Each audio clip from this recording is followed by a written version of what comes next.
Hello to Catlea. How are you today? I'm good. How are you? I'm very well, thank you. Thank you for chat to you today. So, can you tell me, how long have you been a singer-songwriter for? Sorry, what was that? How long have you been a singer-songwriter for? Well, I've been writing songs basically for as long as I could speak. But I've been doing this professionally since I was basically like 17, so about 7 years now. So, what was it like going into the recording studio when you first recorded your debut single? Well, actually, with my first ever single, Breathe Away, I didn't go into a studio. I was just in my own home studio that I made, just recording in GarageBand and sending the vocals off to my producer at the time, which was definitely a very different experience from being in a classic studio, which I've become much more familiar with now. So, what was it like recording your debut single at home? I mean, it was interesting for sure. I didn't really know what I was doing yet because I was 17. Um, but I learned a lot by, figuring it out myself, like how to record, how to, compress my vocals, get all the effects done, and how to, get it all together to create the sound that I wanted. It's there's a certain aspect to it that's really nice because you have a lot of control over, like, okay, I didn't like that take, so I'm doing it again and again and again. But it can lead to a bit of a perfectionistic tendency, which I already naturally have. So So, when do you go into the recording studio, proper recording studio? I believe the first song that I ever recorded in a proper studio was Cherry Pie, which was my next song after that. I started working at a studio called Gwyn Sound, or yeah, it was called Gwyn Sound at the time. It's called Play Audio now. It's based in Cincinnati. They're very professional, very lovely studio, and it was a wonderful experience. I realized I absolutely love being in studio. Guess it's a different experience than doing it from home. Absolutely, it's very different. I have a designated studio tech who, makes sure that everything's recorded and it sounds good, and I don't have to worry about all that. And I have my team with me. We're working on each individual like line of each song, making sure it's perfect and sounds the way that we want it to. And it takes a lot of the pressure off of me to make sure I'm recording everything perfectly. So, can you tell me more about the single that was called "Bad for Me"? Oh, bad for me. That's a deep cut.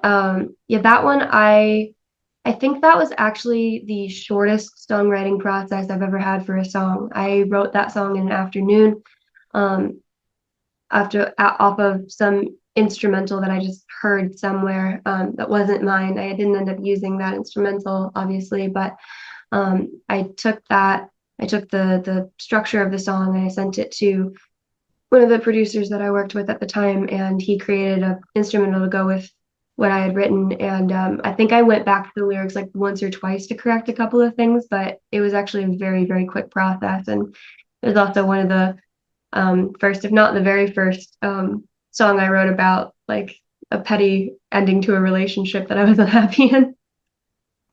So, can you tell me more about the single that was called "Broken Down"?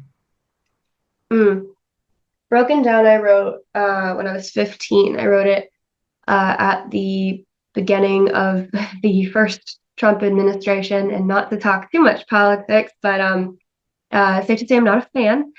So I wrote a song about how I felt like the world was going crazy and everything was awful, and it's all we need to care about each other and not, let ourselves completely dissolve into this chaos.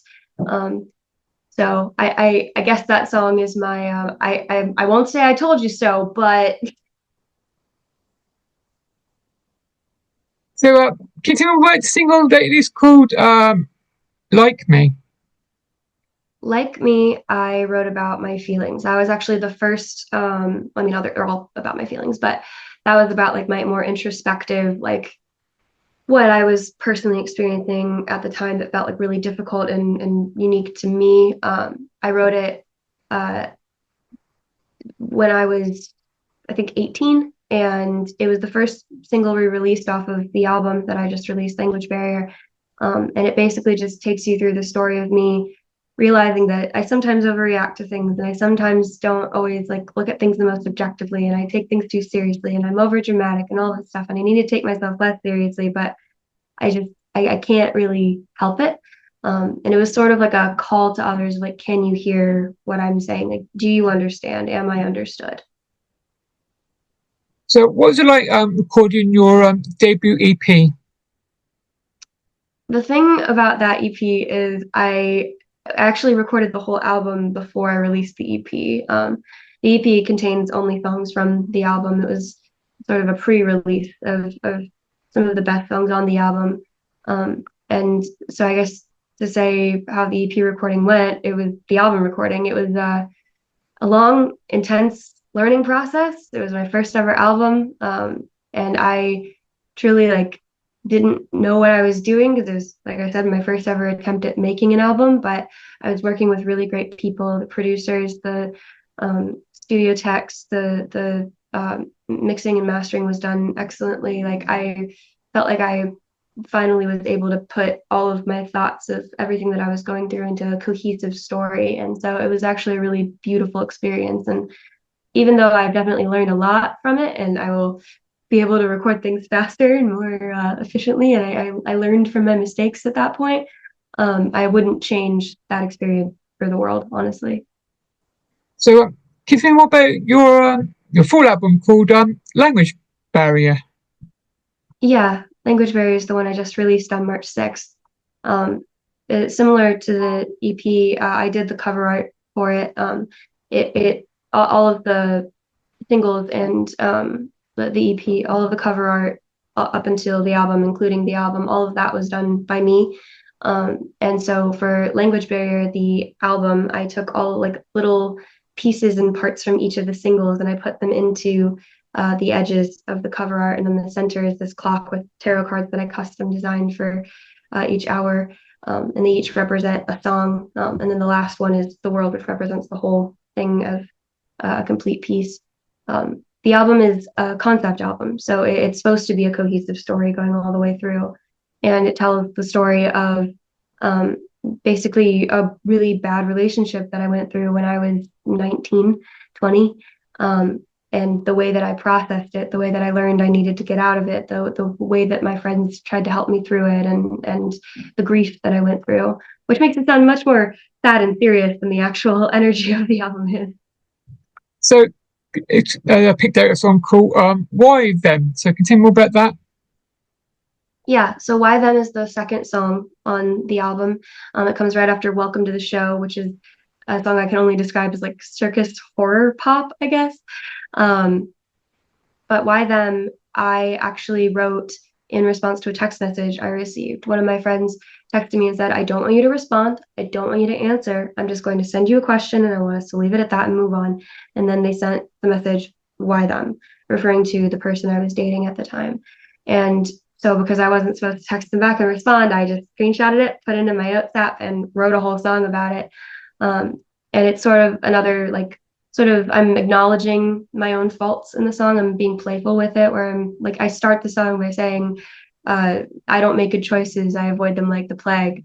So I'm basically saying, "Yeah, you're probably right. I shouldn't be with this person, and it doesn't make sense why I'm with them, and I should probably find someone better or prioritize myself. But I'm just not at that point yet." And so through the song, I'm like realizing over the course of the verses and the choruses and the bridge and all of that that like actually, yeah, I should probably be dating someone else, or at the very least, take time for myself and figure out who I am. Like, why am I not prioritizing me? So, are you working on any new music in the near future? Oh boy, yes, I am working on a lot of music right now. I have started working on an EP to kind of continue the story, like what happens after Language Barrier, and then that will go into even more music. I have it all planned out in my head, which means it's going to change 20 times before it's out, but I definitely have stuff in the works. So, what's it like being an independent artist? It is fun. It's chaotic.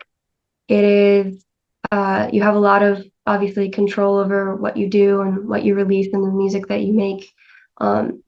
It is a bit difficult. It's not, you know, the easiest track to take, but nothing worth doing is easy. I have a lot of creative control, and that's what matters most to me, is that I get to make what I want to make. I can work with who I want to work with. Not that I'm, you know, opposed to working with labels or artist management companies. I just, at this stage in my career, I'm really grateful that I'm able to produce my music and have the success that I've had without having some sort of major backing behind me. So, have you got any upcoming gigs in the near future? I can't confirm anything right this second, but I am discussing a couple of tours with some artists. I might be an opener for a tour. Still haven't had the full discussions yet. Can't say exactly what they are, but I also, uh, sorry, I also will be keeping all of the shows that I am doing. I'll have them posted on my website, which you can find through my Linktree on my Instagram, or just going to catleacreates.com, which is CATLEA CREATES.com. Thank you. Let me chat to you today. Yeah, thank you so much for having me. It's been lovely. Enjoy the rest of your day. You too. Goodbye. Bye. Goodbye.